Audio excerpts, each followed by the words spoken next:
Je pense que déjà au départ, il y a l'envie de créer, et de créer non pas quelque chose de déjà fait, mais créer quelque chose de différent, apporter des valeurs, des idées nouvelles, parler de groupes qu'on aime, de groupes de musique qu'on aime, de courants de photos, de peinture, d'art, de cinéma qu'on aime, et dont on parle peu, ou d'une façon trop publicitaire dans d'autres revues, enfin dans des revues établies, des revues nationales.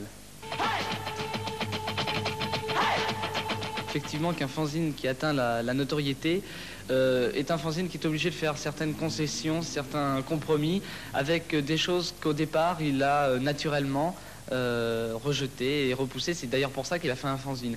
Je pense que ça devient autre chose. Alors parfois on appelle ça différemment, on appelle ça par exemple un rockzine, quelque chose qui est plus qu'un fanzine mais qui n'est pas un magazine encore. Mais la notoriété, certains fanzines ils font très attention, d'autres dès le départ ont l'idée d'être un grand journal ou de bosser après avec des journaux établis et diffusés par les NMPP. Il y a peu de fanzines qui vont jusque-là. Mais effectivement, il y en a quelques-uns, et ceux qui le font vont effectivement très loin et poussent à l'extrême. Ça, c'est dû au fait que certains fanzines sont véritablement subversifs et qu'ils véhiculent leurs propres idées, et d'une façon assez violente et d'une façon révoltée. Donc, forcément, ça va jusqu'à l'outrance, la provocation, l'insolence, et c'est pas plus mal, au contraire. Si les gens ne nous suivent pas, si ils ne dépassent pas la sélection qui est due justement à ces images, à une mise en page assez crade, etc.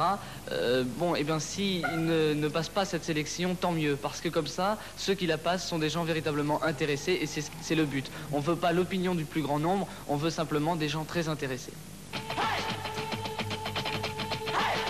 Il faut avouer que maintenant, on va beaucoup vers les fanzines, c'est-à-dire que les journaux établis parlent des fanzines, les municipalités aident parfois les fanzines, Bruit d'odeur, Tant qu'il y aura du rock à Poitiers, par exemple, a été aidé par la mairie de Poitiers et par la jeunesse et les sports, tout en étant complètement libre. Mais c'est vrai que certains fanzines ont eu certains problèmes, et ça c'est totalement regrettable, parce que le fanzine, c'est la liberté d'expression poussée à fond, parce qu'on écrit ce qu'on a envie d'écrire, et s'il y a des gens que ça gêne, je pense que c'est très problématique.